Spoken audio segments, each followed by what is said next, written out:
Assalamualaikum. Waalaikumsalam. Sekirawan dulu. Pripun Pak? Alhamdulillah sehat. Oke Pak Kadi, saya ada di sini terkait dengan rencana beberapa waktu lalu. Kalau hari ini saya akan melakukan coaching dengan Pak Kadi. Baik. Tidak mengganggu ya Pak ya? Ya, harus disempatkan Bu ya, biar terlaksana. Iya, karena waktu terus berjalan. Nggak tahu ini sudah bulan hampir November ya Pak ya? Ya. Baik Pak Kadi, sesuai dengan yang sudah kita bahas beberapa waktu lalu tentang rapat pendidikan ya, maka tentunya kita hari ini akan bicara tentang hal itu. Dari yang sejumlah peristiwa ataupun masalah yang harus dibahas di SMP 8 Semarang, maka pada hari ini fokus yang akan kita bahas di dalam coaching pagi ini Bapak Kadi. Tentang manajemen kelas Bapak Ibu di SMP 8. Situasinya apa yang terjadi sampai saat ini Pak? Jadi selain beberapa poin yang sudah berproses atau ditindaklanjuti dari hasil rapat pendidikan Ibu, ini dalam waktu dekat ini itu kan saya membidik dari rapat pendidikan khususnya kualitas pembelajaran itu kan situasinya tahun kemarin itu 77,83, kemudian sekarang jadi 68,65, ya turun 8,75 biji Bu. Nah, karena ini termasuk hal yang harus kami prioritaskan, maka itulah yang menjadikan latar belakang kualitas pembelajaran Bapak Ibu. Dari yang dijawab oleh Pak Kadi tadi, berarti inti dari percakapan pada hari ini apa yang ingin Pak Kadi dapatkan? Saya berharap terjadi peningkatan kemampuan guru dalam pengelolaan atau manajemen kelas, karena itu yang menjadi akar masalah yang didapatkan. Pak, jadi selaku kepala sekolah persis ya situasi seperti ini. Ya. Karena apa Pak yang bisa mempengaruhi situasi seperti itu? Banyak. Satu, karena faktor dari Bapak Ibu guru sendiri, keberagaman guru ini kan ada yang guru. Nah itu kan saya dari aspek pengalaman sudah diterapkan.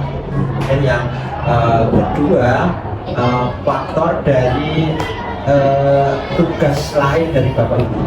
Artinya Bapak Ibu itu selain mengajar selaku guru kan tugas tambahan lain, pada hal tertentu menjadikan yang harusnya mengajar itu ideal, akhirnya diambil jalan pintas supaya dua-duanya dapat, tugas tambahannya dapat, kemudian ngajar dapat. Nah ini kalau yang seperti ini prinsipnya sebenarnya guru sudah mampu untuk optimal atau ideal itu, tapi karena faktor tapi yang kebanyakan hampir 50% kan kami gurunya baru.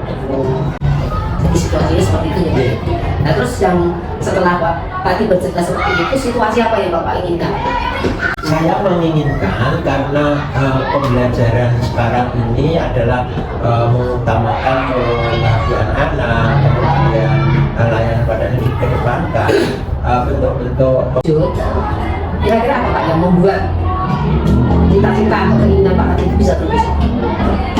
Untuk mewujudkan itu semua, saya selaku kepala sekolah membuat program peningkatan manajemen kelas bagi Bapak Ibu.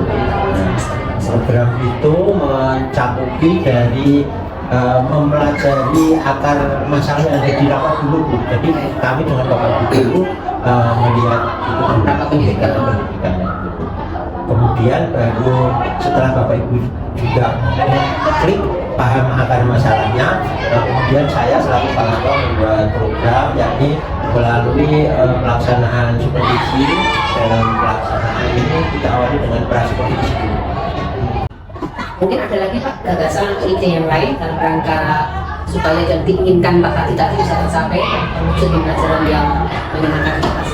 Untuk lainnya lagi ada di forum Posibah Bapak Ibu. Selain di forum sekolah kan kami punya forum kecil di tiap mapel. Dari beberapa ide atau gagasan yang akan Pak Kadi lakukan itu, bagaimana Pak Kadi bisa memastikan bahwa rencana Pak Kadi itu bisa berjalan? Kita awali program ini. Jadi ketika program itu sudah saya susun dan sudah katakan deal selesai, kami sosialisasikan pada Bapak Ibu guru. Nanti akan begini. Jadi kalau dalam rangka supervisi Bapak Ibu, nanti di forum komunitas belajar saya sampaikan Ibu untuk persiapan Bapak Ibu guru, kemudian hal apa saja, kemudian kapan waktunya dan seterusnya, itu sudah saya sampaikan sehingga tidak ada alasan Bapak Ibu guru untuk tidak siap, karena ini secara bersama-sama sudah kita angkat di Kosiba atau komunitas Sinar Bareng. Setelah itu baru pelaksanaan supervisi ke kelas. Seperti tujuan supervisi memang untuk perbaikan Bapak Ibu, jadi minimal Bapak Ibu itu mempertahankan yang sudah baik, meningkatkan yang belum optimal. Hasil catatan dari berbagai supervisi Bapak Ibu nanti kita akan lagi di forum komunitas belajar untuk apa perbaikan atau memberi masukan Bapak Ibu. Harapannya ke depan terjadi meningkat, minimal yang belum dilakukan menjadi dilakukan, yang belum ada menjadi ada. Kriteria apa yang Pak Pati inginkan dari ide-ide yang sudah diceritakan tadi? Ya. Dari aspek penyusunan modul ajar atau persiapan itu, karena sekolah kami itu di atau diberi program banyak hal, maka berbagai program itu saya minta Bapak Ibu mengaitkan, apakah itu Adiwiyata, sekolah ramah anak, sekolah sehat, sekolah jujur sekolah saya, atau sekolah siaga pendidikan, mana yang terkait. Bapak Ibu saya minta untuk di modul ajar itu yang memungkinkan lebih apa. Minimal itu. Yang kedua juga tidak lupa adalah muatan karakter atau profil pelajar Pancasila yang bisa disisipkan atau disampaikan pada kita. Itu dari aspek perencanaan. Kemudian juga di modul ajar itu harapannya juga memenuhi kriteria modul ajar yang berlaku di kurikulum nasional. Kemudian pada pelaksanaannya ya seperti syarat ketentuan mengajar itu kan mulai dari bulan 2 nanti penutup semua dilakukan lengkap, kemudian asesmennya juga dipersiapkan, media pembelajarannya, kemudian pilihan model pembelajarannya, sampai pada refleksinya ada kesan anak itu senang atau bahagia dengan atau selesai melaksanakan pembelajaran. Itu yang kami bidik atau kami harapkan di konsep manajemen kelas. Pak Tati tentunya sudah punya rencana yang matang. Kalau boleh tahu, kapan rencananya akan dimulai, Pak? Minggu depan itu Bu, kita jadi mulai Senin itu nanti kita secara bergiliran, semoga tidak ada agenda keluar sehingga tepat sesuai dengan jadwal.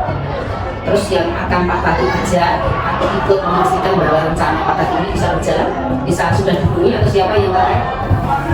Pada Bapak Ibu guru tertentu memang kami mendelegasikan Bu visi, tapi pada Bapak Ibu guru yang memang harus saya tahu sendiri itu saya butuh mendampingi dan syukur kalau Ibu berkenan nanti ada waktu bisa kolaborasi Bu, sehingga tidak pada Bapak Ibu guru itu pada Ibu saya tidak sekedar cerita maksud saya, tapi bisa bersama. Baik, memang saya punya keinginan, niatan ingin ikut bergabung atau ikut observasi di kelas, sehingga yang Pak Tati pernah ceritakan pada saya itu bagaimana kondisinya, inginnya di kelas. Oke Pak Tati, sebelum kita akhiri kegiatan ini, kesimpulan apa dari percakapan kita? Baik Ibu, Ibu kalau bisa simpulkan, jadi berawal dari rapor itu pastinya saya diberi tahu ya Pak tanggal berapa. Siap, maka saya insya Allah akan ikut juga masuk ke kelas bersama dengan Pak Asela, dan mudah-mudahan saya juga bisa ikut bersama saat komdel refleksi bagaimana Bapak Ibu setelah ada di dalam kelas. Itu yang saya harapkan Bu, karena perpaduan atau kolaborasi Ibu kami harapkan terutama untuk dampingan kami. Baik Pak Tati, saya akan melanjutkan kegiatan yang berikutnya, maka saya mohon pamit. Terima kasih. Terima kasih Bu. Selamat pagi anak-anak. Pagi. Kelas 7B ya. Iya. Apakah Pak Tati diizinkan untuk belajar di sini? Iya. Terima kasih. Silakan duduk. Jadi ini yang membedakan antara watak tempat di dunia nyata dan di dunia.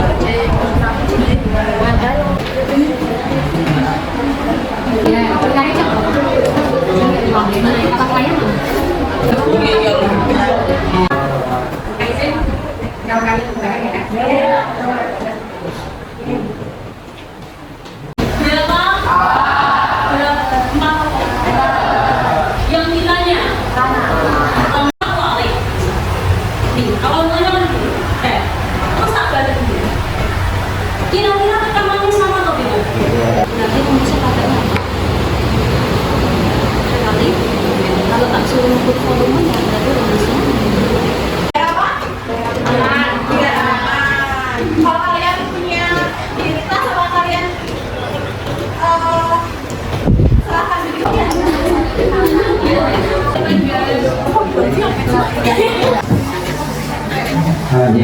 Ya nanti tidak ada juga berapa minggu. Dan yang telah saya lakukan tadi di kelas 8E jam ke-45 untuk yang sudah berjalan sebagaimana yang diharapkan, diantaranya adalah siswa sudah mulai aktif. Memang kelas itu memang lumayan aktif untuk pembelajaran, cuman untuk yang tadi itu karena mungkin mereka grogi tadi, memang di akhir itu cerita Bapak, kok kita kayak tadi kayak biasanya, memang seperti itu mungkin ya. Kemudian untuk yang belum tercapai, memang saya hadi saya ternyata tertinggal. Jadi rencananya itu sama kasih PHET, jadi bisa kita pakai simulasi eksperimen, eksperimen gitu ya, pakai internet gitu ya. Untuk merefleksikan si pembelajaran yang telah saya lalui di jam ke-5 dan 7 berada di kelompok makan. Kemudian yang sudah lebih baik pas tadi bermain games itu tadi sangat antusias sekali, apalagi tadi ada permainan bola gitu. Jadi tadi saya minta untuk saya berikan kesempatan dia untuk membaca sama seperti temannya yang lain, karena kan anak musik tetap mendapatkan hak mendapatkan pembelajaran tanpa dibedakan. Seperti itu dalam proses membaca, cuman yang dibedakan adalah ketika temannya membaca keseluruhan teks. Untuk yang tadi satu anak itu hanya membaca yang intinya saja, karena kebetulan di kelas di pelajaran bahasa Indonesia tadi memang salah satu siswa tersebut dalam membaca memang masih susah, itu jadi harus diejar pelan-pelan. Nah kebetulan setelah tadi anak-anak bersama dengan guru mengidentifikasi, kemudian ada latihan soal LKPD dan berdiskusi kebetulan, dan satu siswa tadi juga berkelompok dengan teman-teman yang lainnya. Hanya saja Anak inklusi ini kan hal yang baru untuk Bapak Ibu, maksudnya tahun kemarin kan belum melaksanakan layanan yang mendapat kepastian itu inklusi, maka baru tahun ini melaksanakan layanan pembelajaran khusus. Jadi setelah anak yang klasikal itu mendapat penjelasan secukupnya atau sesuai. Mudah-mudahan beberapa bulan ke depan hasilnya ini mencerminkan kita sudah melalui serangkaian program manajemen kelas yang baik, mampu mendukung kualitas pembelajaran yang baik pula, sehingga sekolah yang dicita-citakan menjadi kenyataan.